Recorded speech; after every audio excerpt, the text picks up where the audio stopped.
Hello, everyone, and thank you so much for joining me here on Daily Spark with Dr. Angela. I am your host, Dr. Angela Butchester. You guys know what I like to do on my show. I want to enlighten you. I want to inspire you. I want to empower you to become your best self. Now, Scripture reminds us that the tongue is a small thing that makes grand speeches, but a tiny spark sets a great forest on fire. And today we want you fired up about my guest.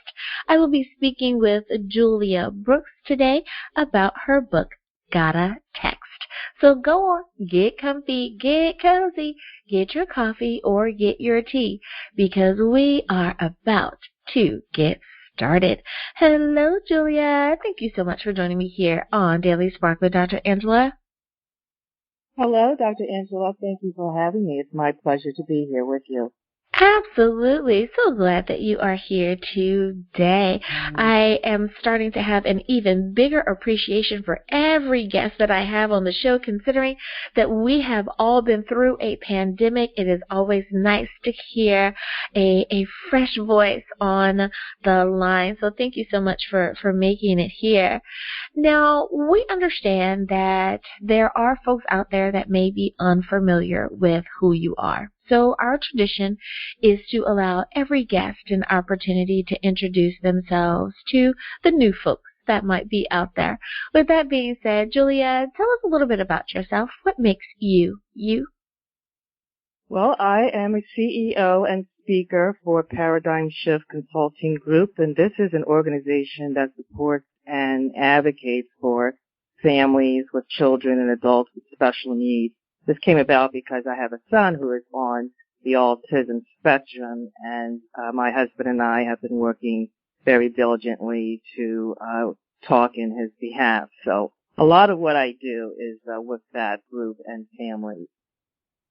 Absolutely. I do not blame you. I remember my mother told me one time, she says, you're the type of mom that if you had a special needs child, they would have an advocate in you. You would speak up. And she was just saying how she applauds the mothers that take the time, and the fathers that take the time to really become that advocate for their child. And you guys have made great strides for the families that really need you to speak up. So bravo for doing that, and we definitely applaud you for those efforts. We need folks like you in the world. So thank you for doing that. Now, being an author, is that something that you have always wanted to do, or did you find that this was another opportunity or another way for you to share some information with the world? It evolved actually from just observing the millennials and how they go about their culture. This is a digital generation, and texting messages is what we do now. And I thought, if we have to text, and that's how I got my title, Gotta Text, let's in the midst of all of the crises and things going on, especially our last experience and our present experience, 2020 and 2021 with the pandemic, let's text some inspirational, encouraging messages to one another, because we're in great need of that. So it evolved from looking at millennials and knowing that this is what they do, and using that avenue to say, if this is what's going to happen, and this is something that's just going to be around, it's part of our culture now, let's use it as an inspiration and as an encouragement to one another. I like that. Now, the next question was going to be, how did you come about the title of the book? But you've answered that. So let me move on a little bit, and that is, as far as the target audience is concerned. I know that many times an author will write with a certain person in their mind's eye. Is this book geared towards the younger generations, to the millennials and the Gen Zers out there, or is the book pretty much open for anyone who has an interest? Actually, Dr. Angela, it started gearing towards the millennials, and as we've experienced this COVID-19 pandemic, I have seen that grandparents are checking in with their grandchildren. I've heard aunts calling and checking in on nieces and nephews, and so it's begun to be an avenue for everyone now. Uh, Grandparents text because that's how they make their connections. And so this book originally started with millennials in mind, but it has evolved because of our experience in the pandemic that everyone is involved in contacting each other, making sure everybody's okay, and they can use this book as a way of encouraging and staying connected. Absolutely, absolutely. I think that we have had to create a new normal or adjust accordingly to make sure that we're still checking in and checking on everyone. You are so right there. Now, when it comes to how to read your book, for so many authors, they kind of design the book in a way that it can be best utilized. Many times it's literally from cover to cover, meaning read page after page. Others perhaps will put it in a way where you should read chapter 1 or section 1 before moving on to the next chapter or section. Some authors even do it more unconsciously, like a devotional, where perhaps you should read, 3 or 4 pages, put it down, digest it before moving on to the next few. Did you write the book in a way where it is best read in a particular way? Actually, I wrote it for 31 days, and they're vignettes. They're short stories of everyday, ordinary lives and situations. So there's no connection of one chapter to the next. Each story is complete within itself. You can start in the middle, actually. Work yourself backwards or forwards because each story is complete. So one can easily just start, with the first chapter or the first story and work through, or you can skip. You can look at the table of content, see what particular scenario that may interest you that day, and dive into that. So no, there's no order that's necessarily needed for you to understand and be encouraged from each story because it's complete within itself.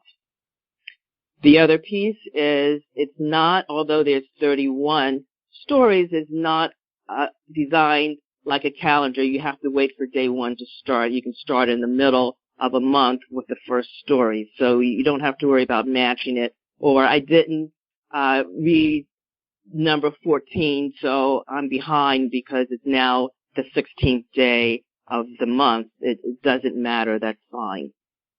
Thank you so much for that additional point, because I'm pretty sure someone would think, oh no, do I have to hurry up and read to catch up, or do I have to wait until this particular day? So I like that you have the option. Or day 1 could be simply day 1 of the day that you start reading. It doesn't have to match with the calendar. I like that. I like that. Now, what makes your book different? Many times with authors that I have on, I always say there's going to be that person out there that, gives folks a little grief, right? They're like, yeah, there's a lot of books written for this particular group out there. What makes you so special? So I would like for you to be able to give an answer to that person that says, what makes your book different or unique from some others that may be out there? Okay. I think this book is different because it's interactive. Most books you don't interact within the book, you simply read it. This book gives you a way to identify with the scenarios. They're very simple, everyday, ordinary kinds of things that people relate to. For instance, there's one chapter or story that talks about a particular person who's getting ready to go to work and starting their coffee and making their mocha and running out the door. Well, we all do that, or we all relate to that in some way. And then what is the message behind that? Of course, you can read the book and find out. But the purpose is, at the end of the story or the scenario, it tells you how you can be encouraged, what is a particular thought for the day that's taken from that story. And then you don't stop there. There's a line that encourages you to contact someone when you get a minute, and it gives you an actual inspirational verse or message that you can share with that person that's related to that story of the day. And then that gives an opening for a conversation when your friend or family or peer or acquaintance or coworker receives it.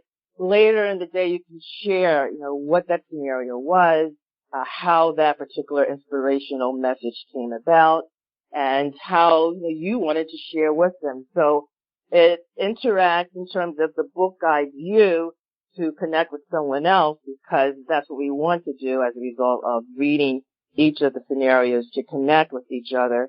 And then that person can be inspired and develop a network to connect with others with relation to what that scenario was about. So it passes on. It just doesn't stop with you or the person you connect with. Mm-hmm. Oh, I do like that. I love it when you're able to share with someone else. That that kind of makes the book contagious, if you will. That there's something positive that that we could share along. Now, for some authors, when they are writing, they like to place their book in a particular setting. Perhaps we are out in the countryside, or we are in the middle of a downtown. Does your book have a particular setting that the reader will be able to immerse themselves in, or is it more so this is your town, USA type, wherever you are, this applies to where you are? It's global in a sense that scenarios are within humankind, within societies across cultures do. So you can relate it in any place. A cup of coffee is a cup of coffee, whether it's at a cafe or in your kitchen or in a restaurant. So those scenarios are going to be relatable. Each story will have a setting, so you will see that in the beginning, and you can settle down in where that character is and where he or she is taking you. But it's familiar ground, and that's what I like about this particular book, because it deals with ordinary things. Every day, getting ready in the morning or preparing to write bills and checking your account to make sure you have enough, and what's the message at the end about that. So you can relate with the scenarios. There is a brief setting so you'll know what's happening and where it's taking you, but it's a setting that's relatable to anyone in any town. And I like that you have done that, and you're right. I think that in making something that is making a point that is common amongst a general population allows us all to enjoy the story and be a part of the scene. You're right, because coffee is coffee is coffee. It doesn't matter what location, what country you're in. Those of us who drink coffee, we know how we feel with that morning cup of coffee. I'm that person that has the coffee mug that says, put coffee first. After I wake up and say, good morning, God, and all of that, it's like, put coffee first, right? It's like, hey, how about it's like, wait, I have not had my coffee. Give me a second. That's right. So you are so right there. There may be folks out there that drink tea. I'm sure it's the same way for them as well, but tea first. But for me, it happens to be coffee. I love it. I love it. Well, Julia, it is time for us to go to break. But before we do, can you remind everyone, please, what is the title of your book? Where can we get a copy? And of course, how do we stay in contact with you? Yes, the title of my book is Got a Text, and you can get a copy it's available on Amazon. You can stay in touch just by looking at the website, juliabrooks.com. Alrighty, everyone. Now you know where you can get a copy of the book. We'll be back right after this.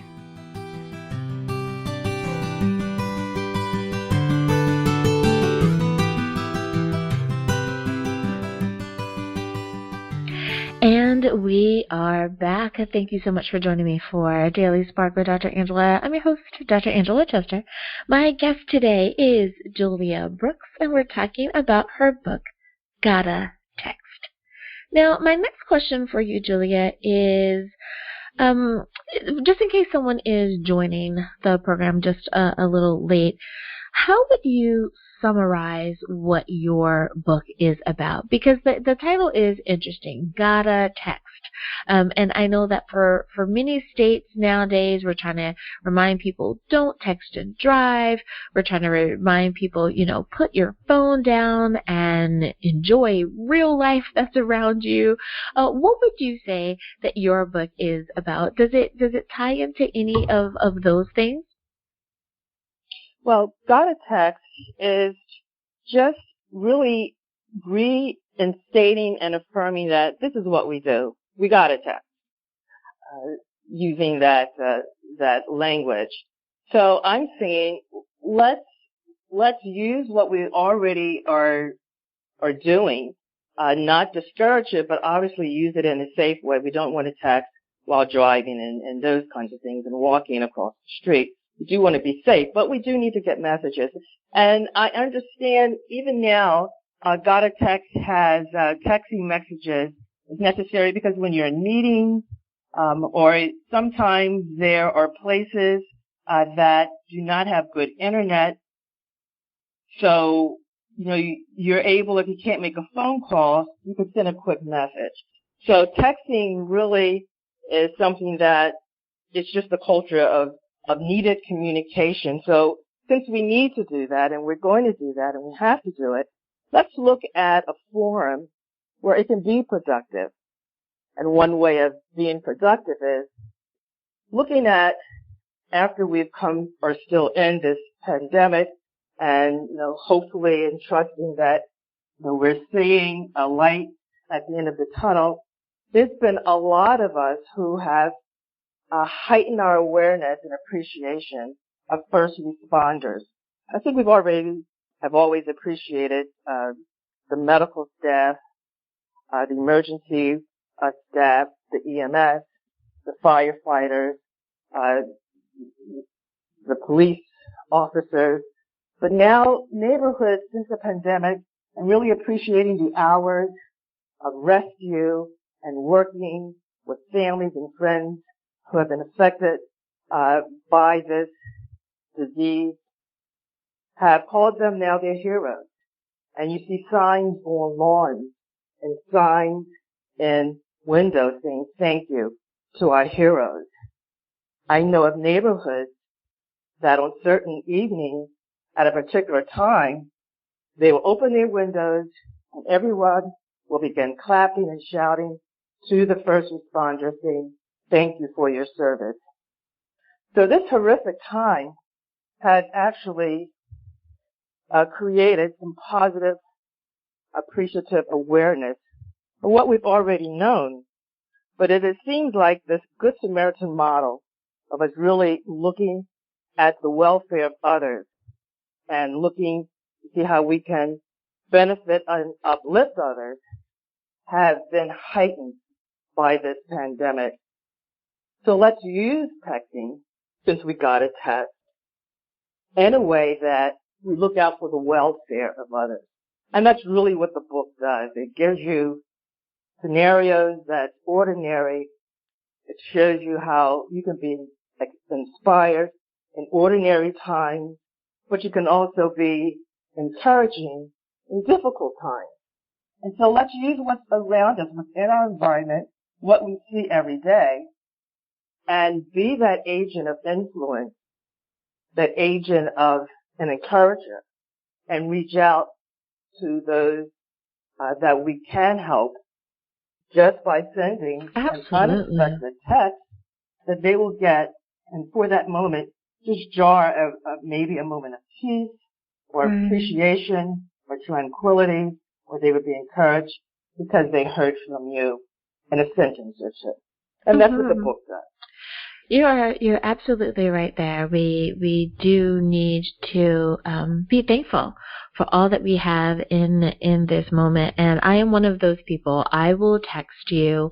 I don't always have the luxury of the time to pick up and have a phone call with you or even a FaceTime sometimes, but a text message in between A and B, and in between M and N, I can send you a quick text and let you know, I'm alive, or wish you well, or, yes, I'll meet you there.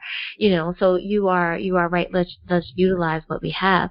I want to add one other grouping to that awesome list.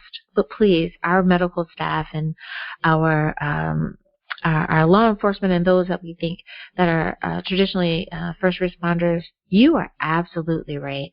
Kudos to those that are especially in the hardest hit areas. Some of us happen to live in those states or those locations, the New York, the New Jerseys, the Pennsylvania, the Californias, the Floridas. Yes, absolutely. Kudos to everyone there and everyone in between. Well, I think, just me personally, I have gotten to know my UPS, my FedEx drivers, way more because we weren't going out and about, and Amazon Prime was a beautiful thing. So, I ordered a lot of things, and just giving that extra little kudos to them as well. I think we've changed how we view people, and you're right, we do need to appreciate more people than we do. Could not agree with you more, Julia, on that point. How were you able to continue to, or were you able to continue to do some form of meet and greet, even if it was virtual, to talk about the book? I think for all of us, Dr. Angela, just the beginning of knowing this was coming upon us as a country, anticipating that it's on its way, not knowing what that meant, not knowing the degree that we would experience it, not knowing how long it would be. I think there was a hold, and it was an intentional hold, because I think there was a time of gathering ourselves, equipping as best we can from moment to moment with news that we're hearing from social media, what we are expecting, beginning to, I think that's where the evolution of let's hold on to each other, let's make sure we're all okay because we don't know what this crisis will do. At that point, I felt it was important to put the book on hold until we can see what was happening with our nation and with our families. And after we began to, yes, be in lockdown, then the opportunity to say, let's make connections, because people were not going out of their homes. Businesses, small businesses in particular, were closing. The medical field, as we know it, became telemed. You were not going to appointments the way you have been. And I believe, such a shift, some of these things will continue. But the lockdown was actually the opportunity to say, now that we're all here, we're not going anywhere, and those who are not going far, let's begin to make the connection. And so it was easy on my Facebook to invite people to tell me their story, and looking at their story, kind of use that as a springboard to encourage networking networks. Oh, I love how mindful you were during that time. And there have been so many people that I've had the opportunity to talk to, and they were along a very similar path as you, and that is, we're going to pause everything initially and see what is going to go on. But at the same time, how can I start to prepare for should we not get back to normal sooner than later? So you are so right there. And I'm glad that people have been able to utilize this time to get great information out. I'm finding that there are so many people that have turned to authorship as a way of sharing some lessons that they have learned to help people cope but to also help people stay sane during a very chaotic time. So I'm sure that this has been so helpful to those who really and truly needed it. I love it. I love it. I love it. I find that folks that are that tend to be mindful of others share some of the best information because they do want to not only help their family, but they're so willing to help their neighbor as well. And I hear that in the story that you're sharing now. I love it. I love it. Well, Julia, we have about a minute left in the show, but I want to ask you a question, just shifting gears just a little bit for our aspiring authors out there. And that is, when it comes to the process of writing your book, there's always something that you don't know when you're doing it for the first time. Looking back, is there any piece of advice that you wish someone would have told you prior to your starting the process for getting your book published? Is there any piece of advice that you could give to an aspiring author today that you wish you would have known when you were going through the process? Yes, thank you. First of all, it's important to write from your heart, write what you feel you need to share. I know you hear a lot about what does the audience need and what does the audience want, and that's good to identify. But what they need and what they want or what they are looking for, you should be able to provide it from an experience that you can share and help them be better because you've gone through a journey that helped you become stronger. And it's good to have really a mentor, even if it's for a brief period, to be a springboard, to be your eyes and ears, to make sure what you think you're saying, you actually are communicating. And that person can really help you clarify that piece that you're trying to communicate. Oh, I love that. I love that. And I don't think anyone has ever said it like that before. So I love it. I love it. That mentor will definitely be there to help you make sure that you are communicating what you are trying to communicate. I love it. I love it. Well, Julia, thank you again for spending some time with me here today on Daily Spark with Dr. Angela. But before I let you go, can you remind everyone, please, one last time, what is the title of your book? Where can we get a copy? And of course, how do we stay in contact with you? Yes, thank you. The title of the book is Gotta Text. It's available on Amazon, and you can stay in contact with me, juliaabrooks.com. Thank you again, Julia, for spending some time with me today. Well, it's my pleasure. Thank you for asking me. Absolutely. And listeners, thank you for spending some time with us here today as well. You could have been anywhere, but you chose to spend it with us, and I thank you for doing so. As always, may the Lord continue to shine His face upon you. May you receive His grace and His mercy in all that you do. Until next time, everyone, remember that you are blessed in the Lord. Have a great day, everyone.